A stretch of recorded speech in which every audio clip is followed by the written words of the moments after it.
noite, pessoal. Boa noite novamente. Enquanto está iniciando aqui, estão sendo colocados os slides, a gente vai começar para não ir perdendo tempo. Como o Pablo já me apresentou, vou só complementar. Eu sou filho da casa também, né? Eu fiz nos tempos que ainda era um Cefet, né? Ainda era um Cefet aqui.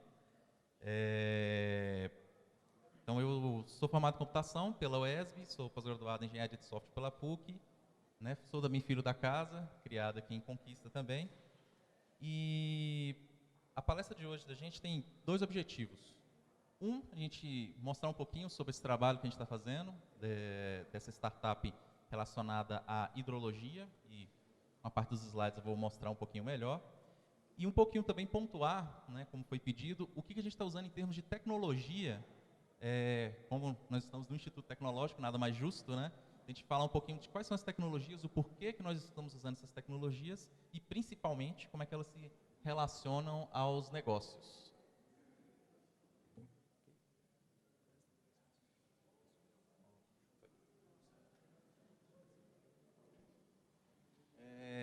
Então, começando, gente. Em primeiro lugar, eu vou falar um pouquinho aqui de como surgiu essa startup, como é que ela se relaciona a essa parte de tecnologia. Nós somos, em Belo Horizonte, um grupo de empresas de tecnologia chamado Grupo Linkcom. Nós temos várias empresas de algumas áreas, como agronegócio, gestão, sindicatos, planejamento estratégico, e-commerce, desenvolvimento de sites também. E a empresa mais recente é justamente a H20, que eu vou apresentar um pouquinho para vocês hoje. Inclusive, que a gente teve alguns alunos do IFBA, né, que trabalham, inclusive, aqui para algumas empresas do grupo. Atualmente, a gente tem acho que 6 pessoas daqui que trabalham para empresas do grupo em Belo Horizonte, né? Algumas das empresas que a gente tem, o Ideagri, esse símbolozinho ali em cima, é uma empresa para gestão de agronegócio, principalmente mercado de gado leiteiro e de corte. Nós temos o Juros Correspondente, que é uma empresa para correspondentes jurídicos. Se alguém conversar com o pessoal de escritório de advocacia, provavelmente já deve ter ouvido falar. A gente tem o W3RP, que é uma empresa de gestão, é um RP totalmente web, que faz gestão de empresas de diversas áreas, de indústrias, distribuidoras, empresas de serviços. Temos o Gplanes, que é uma empresa de planejamento estratégico, o Sindis, que é um sistema de gestão para sindicatos, a ISAP, que era a empresa que eu estava até alguns meses atrás, que é a empresa é o braço de marketing digital e de e-commerce do grupo, e 2 empresas que já foram vendidas, o TalkLead, que é um sistema para e-mail marketing, e o Plug CRM, que foi comprado recentemente pela RD Station. Eu não sei se tem alguém aqui que já mexeu com a área de marketing, se sim, já deve ter ouvido falar, que é a maior empresa na América Latina hoje relacionada à parte de marketing digital. Assim, para ilustrar alguns números aqui isso vai ter a ver com a parte de tecnologia, quando a gente falar sobre escalabilidade. Então, peguei alguns números aqui do W3RP. Então, em média, são 1.600.000 logins por ano. Isso é a previsão com que a gente coletou até o dia 1º de dezembro.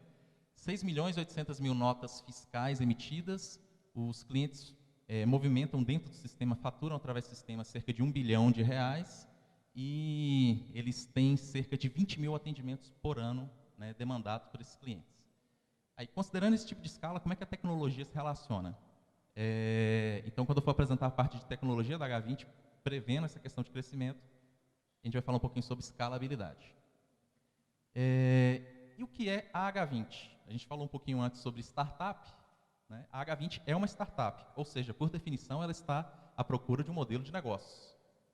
Ela é uma empresa que busca fornecer serviços de monitoramento e serviços de alertas relacionados ao uso da água, principalmente em ambientes de agronegócio. Nós temos uma equipe que é formada tanto por pessoas da área de tecnologia, como pessoas da área de gestão, por engenheiros da área de hidrologia E por pessoas de diversas áreas, engenheiros na parte de hardware, na parte de IoT especificamente, e a gente juntou esse grupo para poder construir a H20. Falando um pouquinho, embora a gente já falou isso aqui antes, né, a startup, essa é uma definição formal de startup, uma empresa nascente que tem como objetivo desenvolver um modelo de negócios escalável, repetível, em condições de extrema incerteza ao redor de um produto, serviço, processo ou plataforma. A H20 ela é uma startup justamente porque ela tá validando e fazendo essa questão dessa busca do modelo de negócio.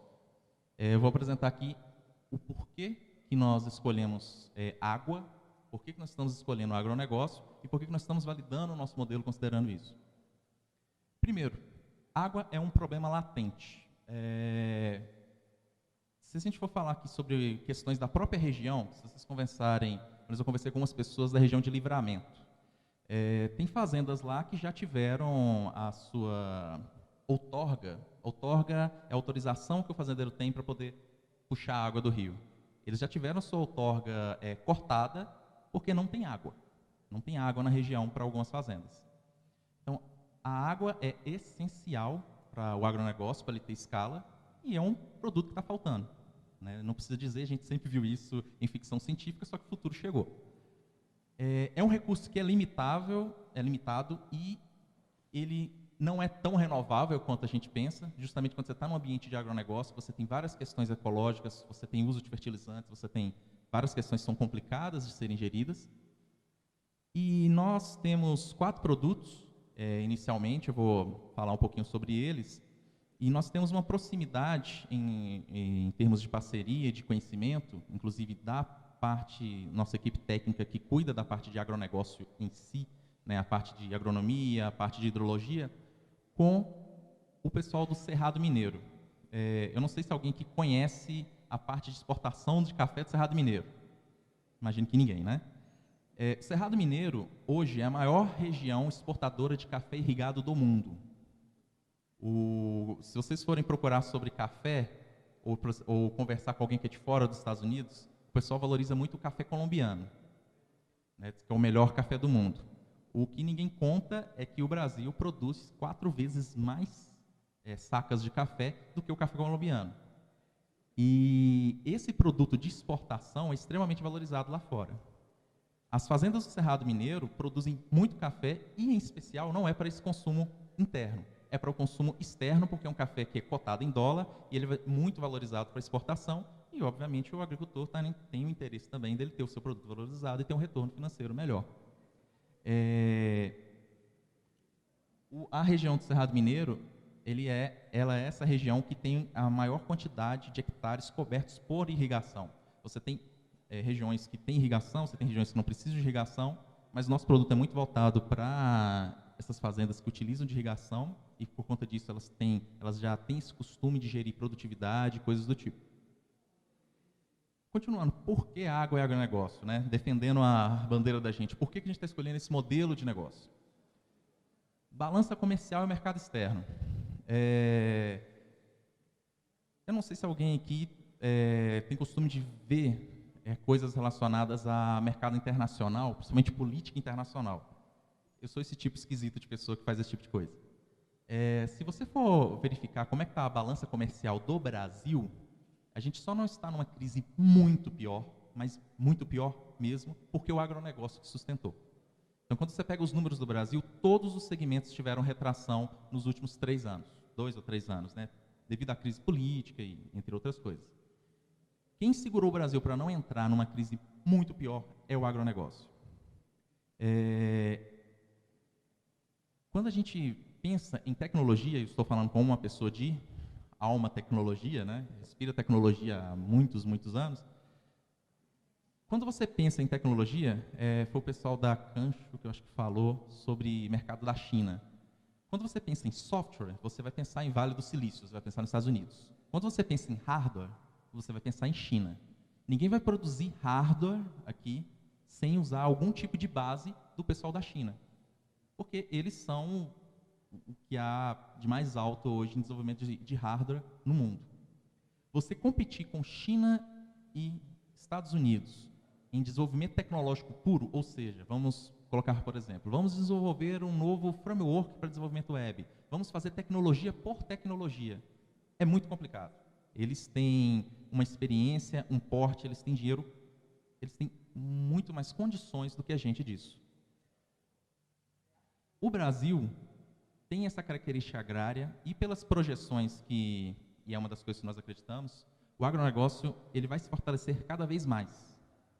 O Brasil, até pela extensão territorial que ele tem, por todas as características que ele é uma grande força agrária. Isso não quer dizer que nós vamos virar um país sem tecnologia ou qualquer coisa do tipo. É justamente o contrário.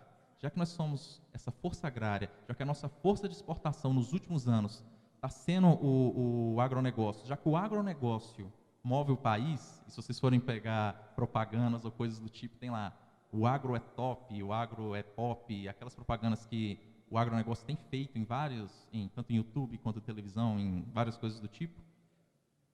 Nada mais natural, do nosso ponto de vista, do que a gente pegar a tecnologia e aplicar para onde no Brasil o dinheiro está rodando. Existem outras empresas, existem outros mercados, aí já falando de startups, que são coisas interessantes para se ficar de olho, né, que é principalmente o mercado de fintechs, os grandes unicórnios, como o pessoal chama, que são as empresas que chegam a avaliações de $1 bilhão ou mais. Então, se você pegar as últimas empresas brasileiras, vocês vão ver que elas estão todas ligadas a finanças ou mobilidade, que foi o 99 Táxi, que foi adquirido por $1 bilhão e pouco recentemente. Mas, apesar de a gente ter essa forte tendência de financeiro, que é um outro ramo de startups que a gente também já está de olho e olhando algumas coisas, o Brasil é essa potência agrária. E justamente por acreditar nisso, unido a esses problemas que a gente vê e identifica na questão da água, é que a gente formou a H20. Como eu estou falando para um meio que é formado em sua maioria por pessoas de computação, tem uma coisa que eu sempre falo e falo para o pessoal, inclusive o pessoal que é daqui, que trabalha lá com a gente.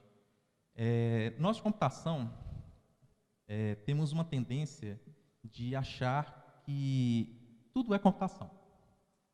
A gente sempre pensa que no final a tecnologia é o futuro, a tecnologia vai guiar o mundo, e sempre a gente fala disso e a gente tem um pouco, e aí são palavras minhas, às vezes nós temos um pouco de prepotência de pensar que o mundo gira ao redor da computação.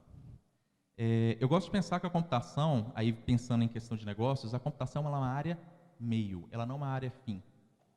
A computação ela sempre tem que estar aplicada a algo. Então, nós não podemos ser pessoas somente de computação, nós sempre estamos trabalhando com pessoas de outras áreas. Nós resolvemos problemas de pessoas de outras áreas. O profissional de computação é um profissional que é orientado à resolução de problemas.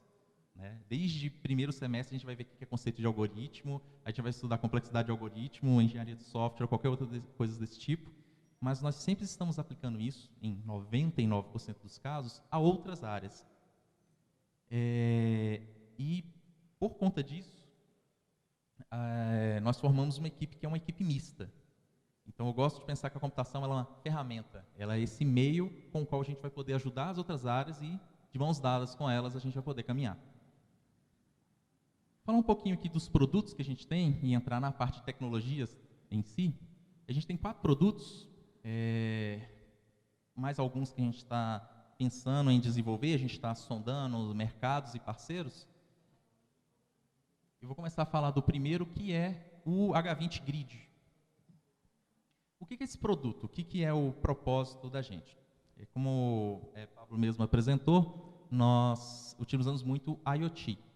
Então, o H-Grid ele é uma solução que utiliza sensores espalhados por toda a plantação para poder gerar informações e sistemas de alertas para o agricultor. Tem estado muito em voga, se vocês conversarem com profissionais da área de agronomia ou pessoal da área de irrigação, a questão da agricultura de precisão. Hoje em dia, além do cara ter acesso a estudos agronômicos, a fertilizante, a toda essa questão, essa inovação que teve nos últimos anos, está cada vez mais entrando a questão de matemática, a questão de estatística, dele poder monitorar, medir e tomar atitudes preventivas em relação à cultura que ele está cuidando. Com base nisso, existe uma ferramenta que é muito utilizada pelo pessoal da área de agronomia e por técnicos de irrigação, que é o mapa de umidade de solo. O que consiste esse mapa de umidade de solo? Você colhe uma amostra desse solo e você vai ver o quanto esse solo está úmido. E em cima disso você vai fazer o seu estudo da sua planta de irrigação. Então imagina que você tem uma fazenda de 40 hectares, você vai pegar a amostra de vários pontos e assim você planeja onde você precisa de mais irrigação, quanto que você tem que molhar, quanto que você não tem.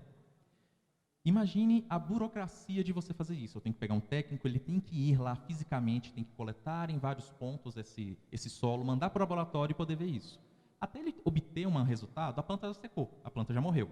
Então, isso não é precisão, você não está orientado a dado. Você tem o dado, mas esse dado não foi entregue para você de forma rápida e de forma preventiva. Um dos propósitos principais do AgraGrid é justamente você ter essa geração desse mapa de umidade de solo em tempo basicamente real.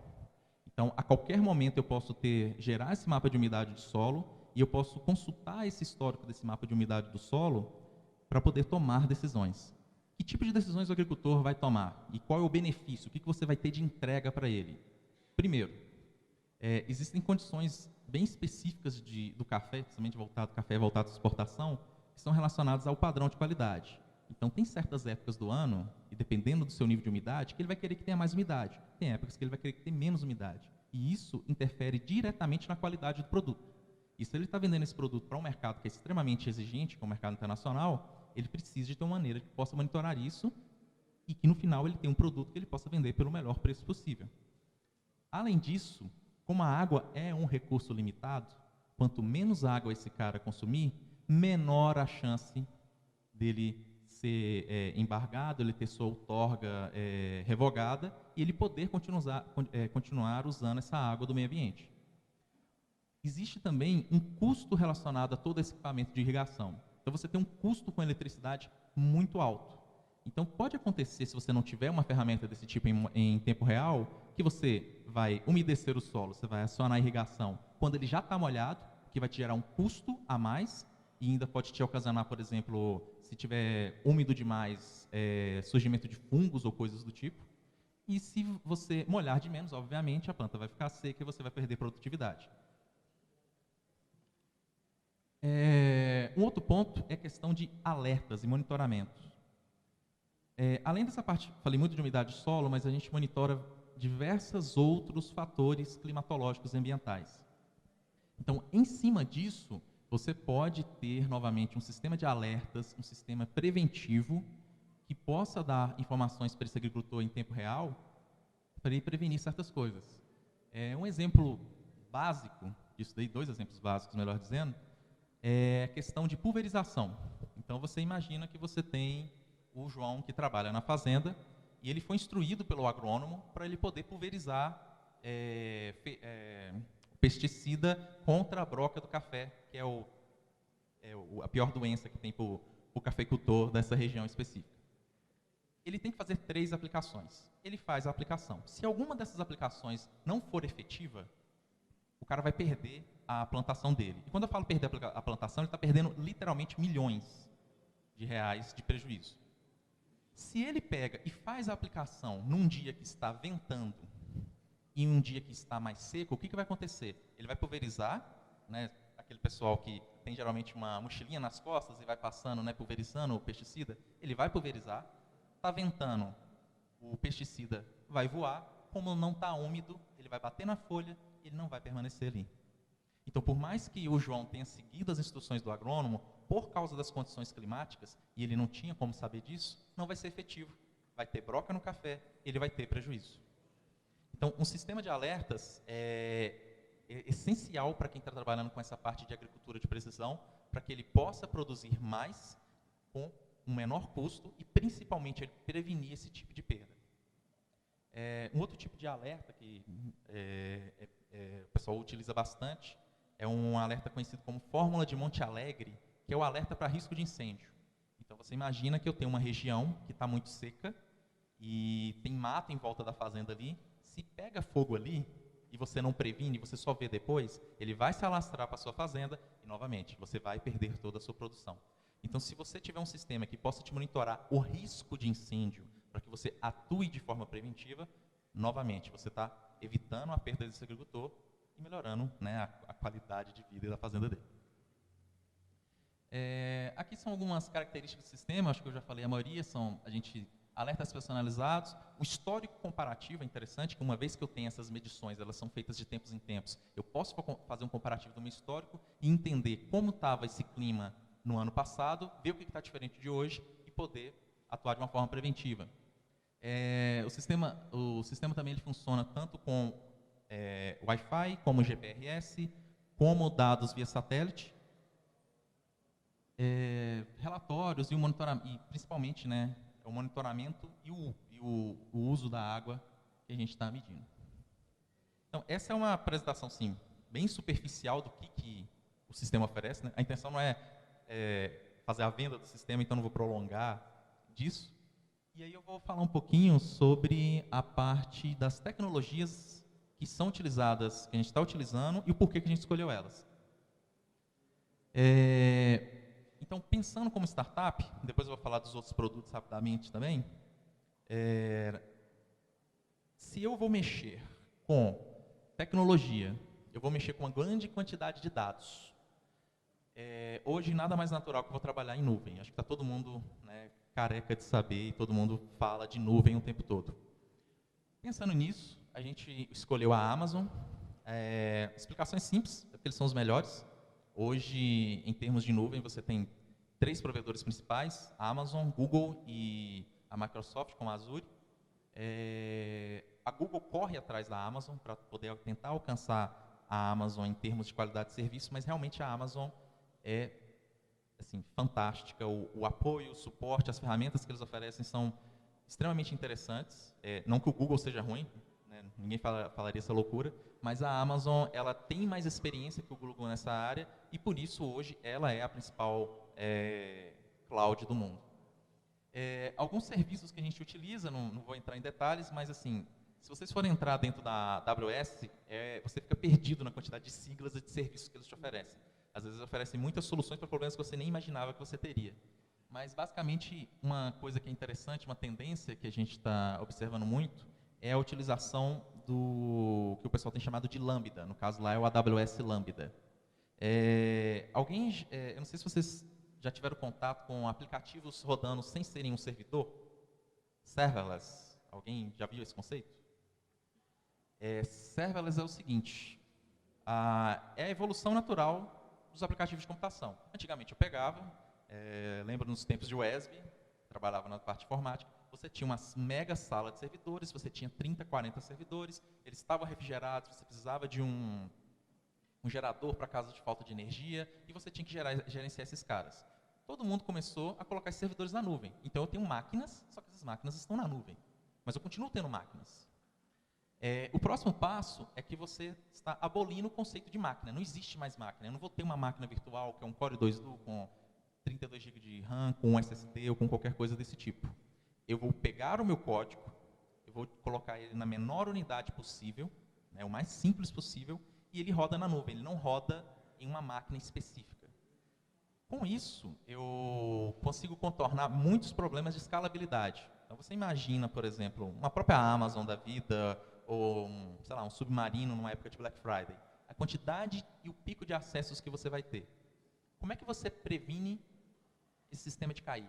Como é que você sabe que vai entrar X pessoas e quando é que você sabe que esse nível de pessoas que está entrando no seu sistema vai cair? Você não tem como prever isso. Então, o sistema da nuvem, ele oferece escalabilidade automática e isso te gera menos instabilidade, porque você pode aumentar a sua capacidade computacional instantaneamente e te gera um custo menor, porque você também pode diminuir essa capacidade computacional instantaneamente. É um paradigma novo, é muito estranho para quem está acostumado a trabalhar pensando que você tem uma máquina, que você tem um disco, que você tem memória, mas tem sido a tendência e é bem interessante como ele funciona, e ele funciona com um custo muito mais baixo do que a computação tradicional que a gente está pensando em servidores. Por isso é uma das coisas que a gente utilizou. Os outros serviços, o S3 é um serviço de armazenamento da Amazon, basicamente é como se fosse o seu HD virtual, só que ele é infinito, ele é muito mais barato, ele é orientado a HTTP.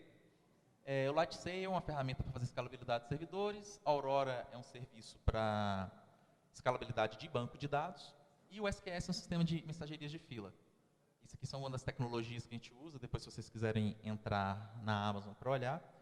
Não vou adentrar tanto nisso porque a Amazon é gigante, a gente passa aqui dias olhando e não vai passar por tudo. Uma questão já é arquitetural, microserviços. Alguém já teve contato com essa parte de arquitetura, microserviços?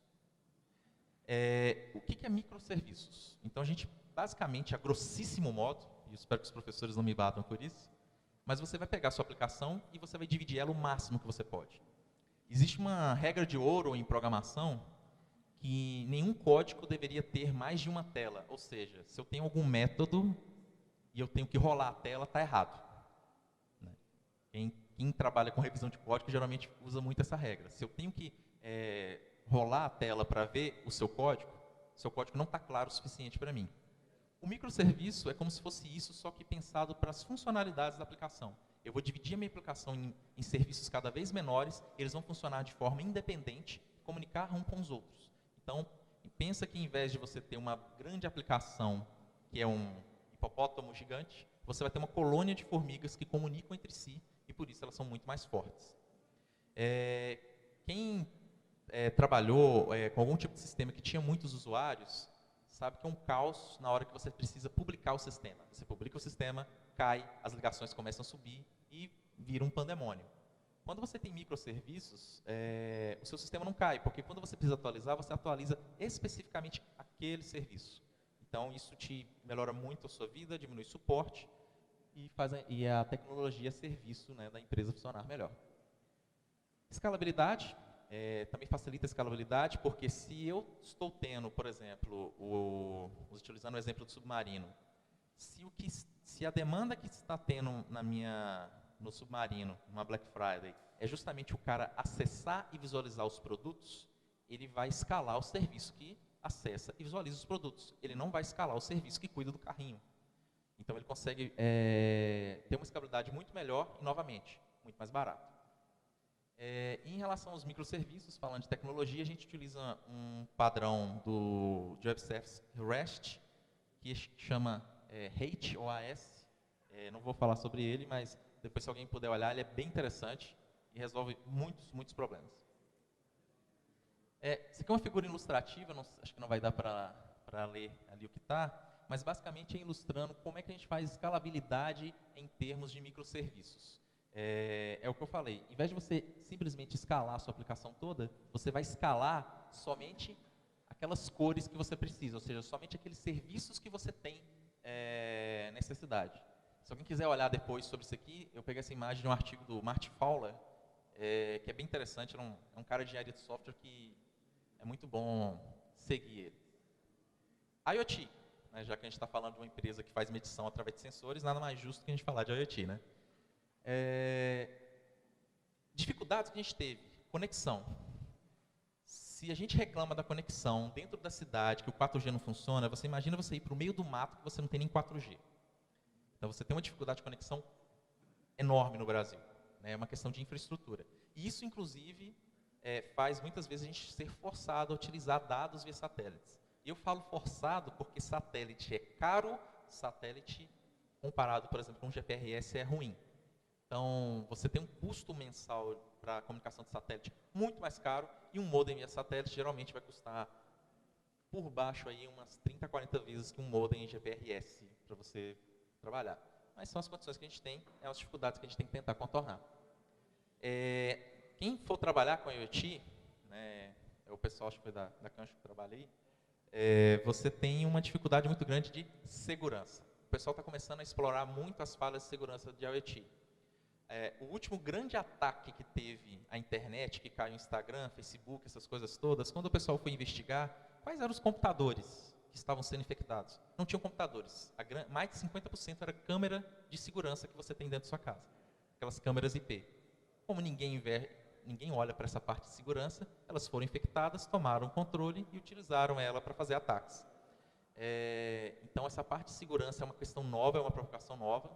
A Amazon tem um serviço, inclusive um sistema operacional para a parte de IoT que é bem interessante, ele ajuda nessa parte de segurança também. Uma outra solução que a gente teve que procurar é como a gente fazer comunicação entre os dispositivos longa distância sem internet. Novamente, eu estou no meio da fazenda, sabe? E eu ainda estou no meio da fazenda num ambiente muito inóspito, porque eu tenho fertilizante, que eu tenho água, é um ambiente difícil de trabalhar. E a gente foi procurar soluções de como a gente poderia fazer essa comunicação a longa distância sem internet, e também como a gente poderia fazer com que esses equipamentos que estão lá no meio do mato fossem autossuficientes. Então, como a gente foi desenvolver essa nossa parte de hardware, né, a gente teve algumas dificuldades para poder fazer essa alimentação via energia solar, mas que fazem parte do projeto, né? Falando um pouquinho de web, que eu acho que a maioria já está mais acostumado, para o cara poder acessar todas essas coisas, além de aplicativo mobile, obviamente ele vai ter uma parte em web ali. Hoje está se falando muito sobre desenvolvimento reativo, né? Vocês devem ter visto alguma coisa, quem vê essa parte de web deve ouvir muito falar sobre o Angular e sobre o React, né? O pessoal está brigando, está uma briga muito grande com isso daí. Como toda e qualquer briga de tecnologia, é uma questão de preferência. Geralmente, não tem assim, necessariamente melhor ou pior, depende do caso. No nosso caso, a gente escolheu o Angular. Ele permite um desenvolvimento reativo, que são essas aplicações de estilo Gmail, né, que uma aplicação que não tem recarga, ela tem uma usabilidade melhor, ela é mais rápida. A gente escolheu o Angular porque ele é um framework completo. O React ele só serve para você fazer componentes, ele só serve para você fazer telas, a grosso modo. E o Angular ele já resolve o seu problema como um todo. O Google está por detrás do Angular, então a gente escolheu ele por esses motivos. O Angular também trabalha muito bem conectado aos microserviços. Então, foi mais um motivo, um ponto que o Angular teve. Então, a gente faz uma arquitetura de microserviços, ela serve tanto para a web, quanto para o dispositivo de IoT, quanto para a aplicação do celular. Então, a gente tem um back-end para três interfaces diferentes com o cliente, facilita bastante. Falando sobre metodologia de desenvolvimento. Todo mundo conhece Scrum, imagino, né? Então a gente utiliza o Scrum, só que a gente fez uma modificação, porque geralmente o Scrum você trabalha em sprints de 2 semanas. Já que a gente está falando de startup, que a gente tem que correr e tem que ser rápido para validar o modelo do negócio, a gente mudou para fazer sprints de 1 semana. Então, a gente fez uma adaptada com isso. A gente utiliza Git, e especificamente como ferramenta a gente utiliza o GitLab, porque ele integra muito bem com essa parte de Scrum, e o gerenciamento do projeto é bem facilitado. Principalmente a gente está trabalhando com essa parte de ter um sprint muito rápido, como a gente está, assim, toda semana a gente está lançando pelo menos 2 ou 3 funcionalidades, a gente está num ritmo muito forte. Então, ele auxilia bastante nisso daí. Inclusive, tem algumas funções para quem revisa código, esse tipo de coisa, para gerenciar a equipe é bom. Prototipação e histórias de usuário. Se eu estou criando uma startup, e aí eu vou falar como pessoa de engenharia de software, nada mais natural do que eu escrever um caso de uso. Eu vou escrever e vou detalhar todas as possibilidades para aquele meu desenvolvedor lá poder especificar as coisas. A gente escolheu uma metodologia um pouquinho mais ágil do que isso, e então a gente não tem caso de uso, a gente trabalha com histórias do usuário, do Scrum, que é uma versão bem resumida do caso de uso, e com prototipação. Então a gente faz a prototipação de todo o aplicativo com o Balsamiq, não sei se quem conhece, é uma ferramenta muito interessante para prototipação. Então a gente tem esses protótipos navegáveis e a gente tem histórias de usuário para cada tela e o desenvolvedor vai seguindo ela. Eu estou falando dessa questão da diferença de história de usuário e de caso de uso. Se você for pegar um RP como o W3, eu me lembro que o Danilo, que formou aqui, quando ele pegou o primeiro caso de uso do W3, era uma tela de baixar conta. O caso de uso tinha 43 páginas. Ele ficou branco. Você tinha 43 páginas, basicamente descrevendo o que é o algoritmo da tela. Porque esse é o propósito de um caso de uso, descrever cada detalhe. Só que como nós estamos lidando com startup, a gente tem esse desenvolvimento ágil, eu preciso ter um mecanismo que me garanta um mínimo de formalidade, mas que também permita que eu tenha agilidade. Então, as histórias de usuário com os protótipos foi um caminho bem interessante que a gente encontrou. Outra coisa que o Scrum prega e a gente faz através do GitLab é revisão de código contínua, ou seja, qualquer linha que o programador acrescenta, ela é revisada continuamente. E essa dupla do Scrum com as tecnologias que a gente está utilizando orientada a microserviços proporcionou uma velocidade de desenvolvimento assim, que a gente mediu pelo menos uns 250% maior do que a gente estava tendo com o desenvolvimento tradicional nas outras empresas, e foi uma decisão que foi bem interessante para a gente. Banco de dados. Todo mundo fala do NoSQL, né? Ninguém quer usar banco de dados SQL hoje. Todo mundo fala muito do NoSQL, do Mongo, que isso é o futuro, que é isso, que é aquilo. O banco de dados NoSQL, como qualquer ferramenta, tem a sua hora de utilizar. No nosso caso lá, a gente preferiu continuar utilizando os bancos de dados relacionais. Nossa escolha é o Postgres. Primeiro porque, na nossa consideração, é o melhor banco de dados open source que você tem. Segundo, ele é muito parrudo, ele aguenta muito trampo. Terceiro, ele é um banco de dados geográfico PostGIS. Quem for mexer com parte de coordenadas geográficas, essas coisas todas, que no nosso caso é primordial, o Postgres é lindo para trabalhar com isso. E o Postgres também permite recursos de NoSQL. Então a gente tem o melhor dos dois mundos. Eu tenho a confiabilidade de um banco SQL, que foi desenvolvido na Universidade de Moscou há mais de 30 anos, e eu tenho também todas as melhorias ou todas as diferenças que o NoSQL traz. Então ele conciliou bem todas essas práticas, por causa disso a gente escolheu ele. E falando em termos de software, o que a gente desenvolveu em termos de software? Então a gente desenvolveu 4 frentes, na verdade. A gente tem o pessoal que trabalha com aplicativo nativos, a gente tem o pessoal que trabalha com o Angular para desenvolver a parte da web. A gente trabalha também com o pessoal que desenvolve os equipamentos de IoT, e a gente trabalha com o pessoal que faz o back-end, que faz esses microserviços que comunicam todas essas coisas. A solução que a gente encontrou, como a gente tem mais de um produto, eu falei só do HGrid, mas a gente tem outros 3, nós fizemos um framework genérico para lidar com a IoT.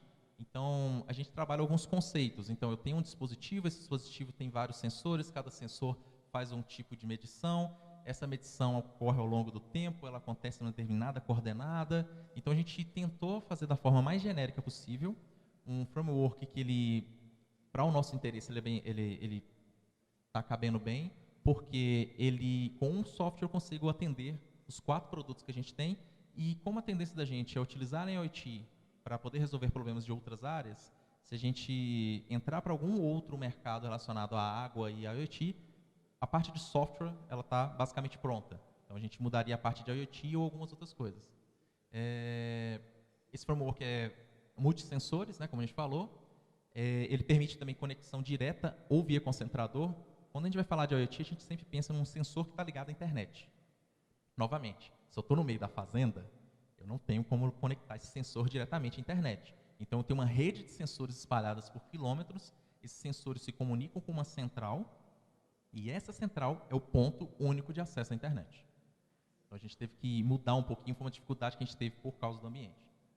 Ele é georreferenciado e ele permite que a gente cadastre esses alertas, eles são totalmente parametrizáveis. Então, o alerta para o cara do café é diferente para o alerta do cara que mexe com a parte de outorga, que ele mexe com a parte de medição de nível de rio, que eu vou falar mais para frente.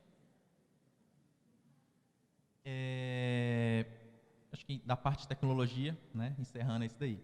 E os outros produtos que a gente tem, o segundo produto é uma estação meteorológica inteligente. Então, ela é uma estação multissensorial que você pode colocar na fazenda. Geralmente, ela trabalha junto com a grid, mas ela pode trabalhar isolada também. E ela vai dar vários dados a respeito do clima, como luminosidade, irradiação, umidade do ar, do solo, quantidade de chuva, pluviometria, direção, velocidade do vento, entre outras medidas.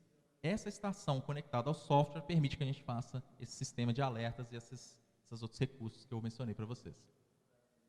Um outro produto, acho que não dá para ver ali direitinho, é uma estação linimétrica. Né? Que diabos é isso? Já que a gente trabalha com água, e você tem toda a parte da irrigação, a gente falou desse mercado de café, que é o nosso principal vertente, existe um outro lado, que é o cara que fiscaliza a parte dos rios, a parte de irrigação. Você tem pessoas, você tem órgãos governamentais que eles cuidam para que tenha água para todo mundo.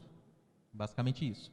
Uma estação linear-métrica é uma estação que ela vai fazer a medição do nível do rio. Então, você imagina que eu tenho a fazenda A, B, C. Se eu coloco duas estações linear-métricas entre A e B e outra entre B e C, se o meu rio estava com 1 metro, de repente ele fica com 50 centímetros de B para C, quer dizer que o cara do B está fazendo besteira, ele está puxando mais água do que ele deveria. Então, essa estação linear-métrica, ela auxilia nessa questão ambiental, principalmente para esses órgãos e para quem fiscaliza. Então, a estação linear-métrica, ela garante que o cara que vai utilizar a irrigação vai ter água e que ninguém esteja puxando mais água do que deveria. Um outro produto que está em desenvolvimento é o orímetro. A estação linear-métrica, ela mede o rio. Mas se eu tenho 50 fazendas, como é que eu sei que a bomba daquele fazendeiro puxou a quantidade de água que ela deveria puxar? Então, o orímetro, ele é um equipamento à prova de fraudes, que ele é conectado a essa bomba de irrigação, e ele é conectado à nuvem, todos os outros recursos que eu falei, e ele permite você saber quanto que o cara está puxando de água. Isso não é usado no sentido de punir o agricultor, não é a intenção. É justamente para facilitar. Se vocês forem conversar com agricultores, essa questão das outorgas de água, por exemplo, você tem, eu acho que foi até o caso de Livramento, eu não tenho certeza.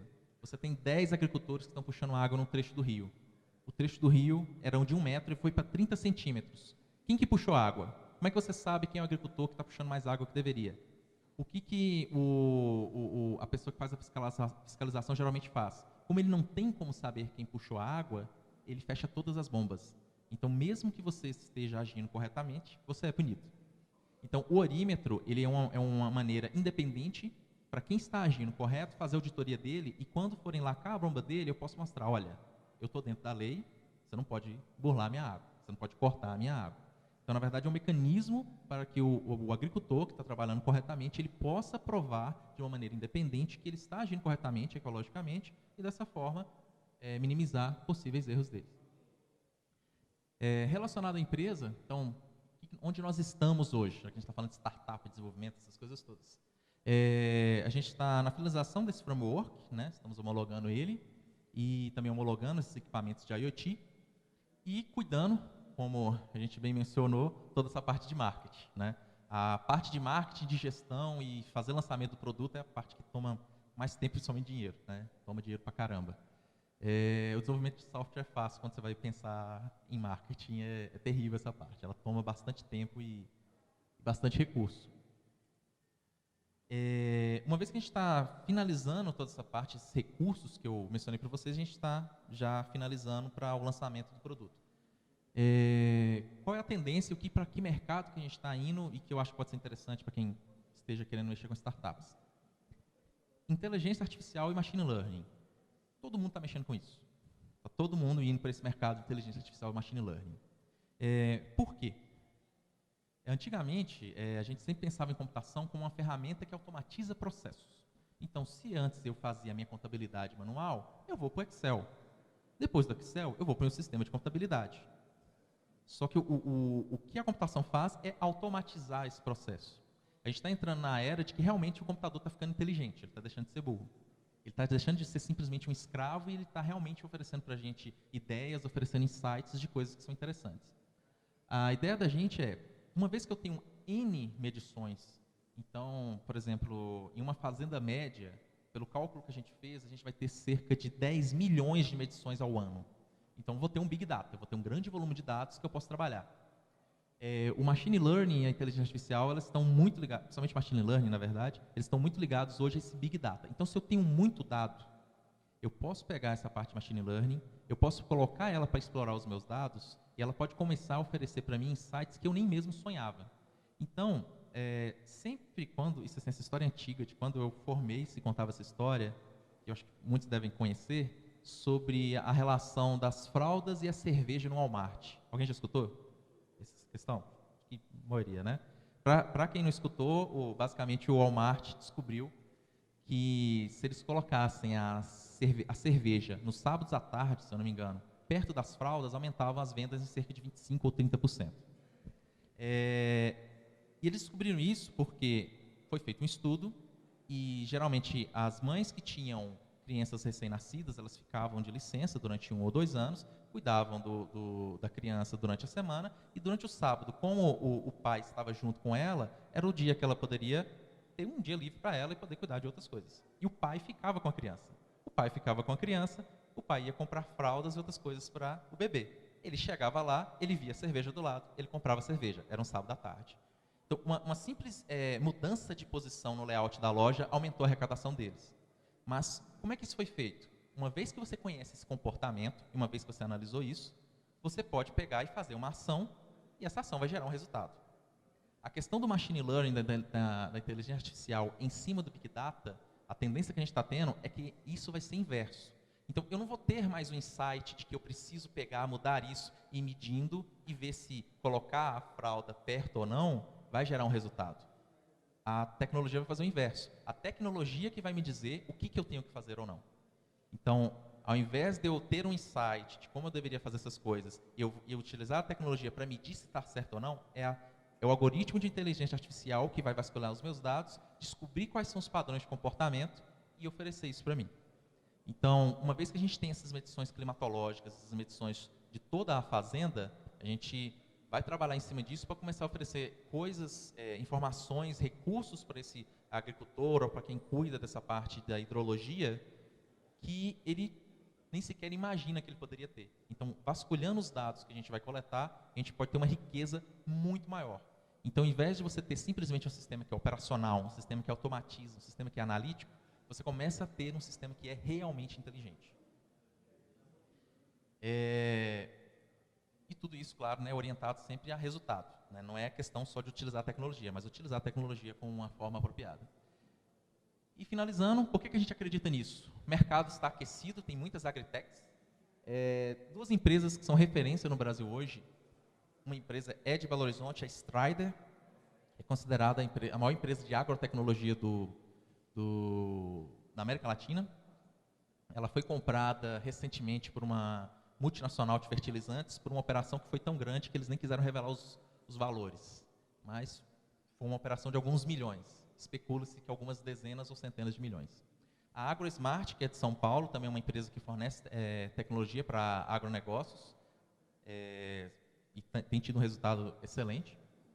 E como somos um grupo focado em tecnologia e nós conseguimos reunir uma equipe que tem multidisciplinar, que a gente tem cafeicultores na equipe, a gente tem técnicos de irrigação, a gente tem pessoas que são autoridades nessa área de água e de hidrologia, e fazendo certas parcerias na área, então a gente acredita sim que a gente pode contribuir para esse mercado e colocar um produto, né, um conjunto de produtos que seja bem interessante. Bem, basicamente é isso. A H20 ela vai ser lançada oficialmente, né, na segunda quinzena de janeiro, então a gente vai ter toda uma cerimônia de lançamento. Se alguém quiser acompanhar, vai estar no h20.ag, que é o nosso site. Meu e-mail é esse, igor.costa@h20.ag, e muito obrigado pela atenção de vocês.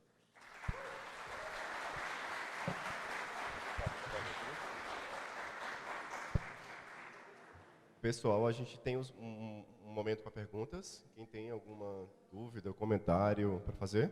Professora Viviane? Quem mais? Roniele? Boa noite, obrigada pela sua apresentação. Boa noite. Minha pergunta é o seguinte, em relação à startup, ela começa como uma empresa, do ponto de vista legal, assim, para o fisco, ela é uma empresa constituída como qualquer outra, ou ela tem uma legislação específica para questão de impostos, Tributação, né? de tributação, de trabalhista, tudo é a mesma coisa de uma empresa comum, ou ela tem uma legislação? A resposta curta é a mesma coisa. Então, do ponto de vista legal, não existe diferença nenhuma. Assim, tributação brasileira, principalmente nosso regime tributário, que é bem maluco, né? Não tem nenhuma diferença. Inclusive, o que acontece muito são as pessoas demorarem um pouquinho de formalizar a empresa. como é um meio muito ágil, sabe, e você tem muitas mudanças, então tem pessoas que inicializam um projeto, patenteiam e depois vão registrar um CNPJ quando vai se candidatar a um fundo de investimento ou tentar geralmente conseguir um fundo de investimento ou entrar em algum edital de financiamento. Mas em termos de legislação é a mesma coisa, o que muda realmente é o conceito dela. Somente o conceito. Muito obrigada.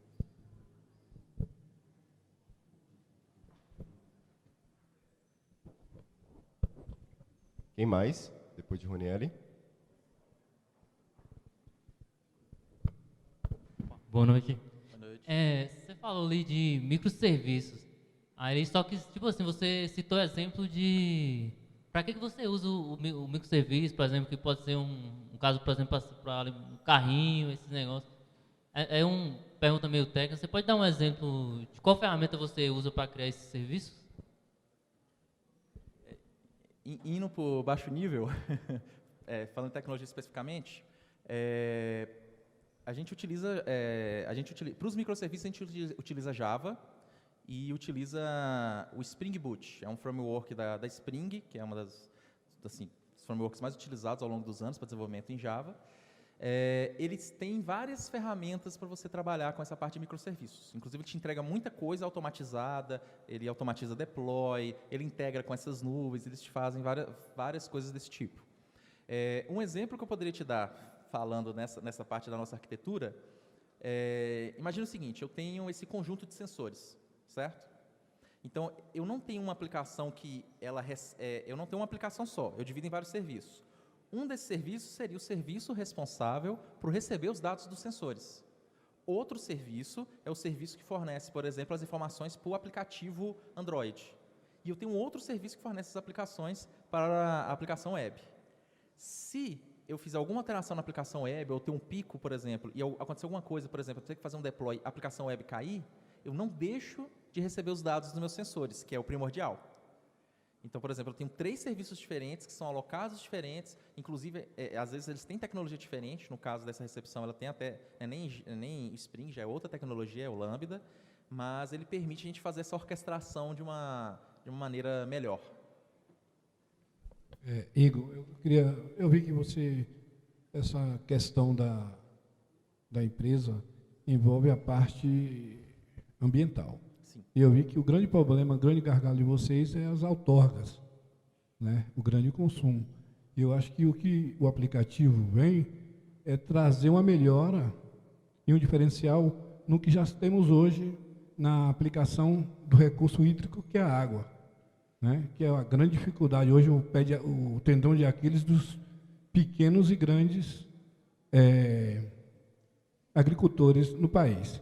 Qual é a solução hoje que o aplicativo assim tem para resolver esse problema de imediato, no caso de outorgas, que realmente é difícil conseguir? Estão cortando, né? Sim. Voltando, né, a outorga é essa autorização que você tem para poder tirar a água do meio ambiente, do rio ali. Quanto mais pessoas pretendem tirar a água do rio, você vai começar a dividir e você vai diminuindo a vazão que cada um pode puxar. Então, o primeiro ponto que a gente trabalha é justamente você utilizar essa água de uma maneira eficiente. A questão é que, muitas vezes, como ele não tem dados sobre esse uso da água, ele não sabe quantos litros ele precisa e, muitas vezes, ele utiliza mais. Inclusive, tem caso que o agricultor ele vai irrigar demais, ele vai ter, por exemplo, problemas com fungos ou outras coisas do tipo, a depender da cultura. Então, o principal ponto é você utilizar a água de forma eficiente. Né? Falando em termos de marketing, slogan irrigue certo na hora certa. Então, ele vai irrigar somente no momento que for necessário. Então, esse é o principal ponto de atuação. Então, uma vez que ele que ele sabe o quanto que ele precisa de água, ele vai utilizar essa água da forma mais eficiente possível.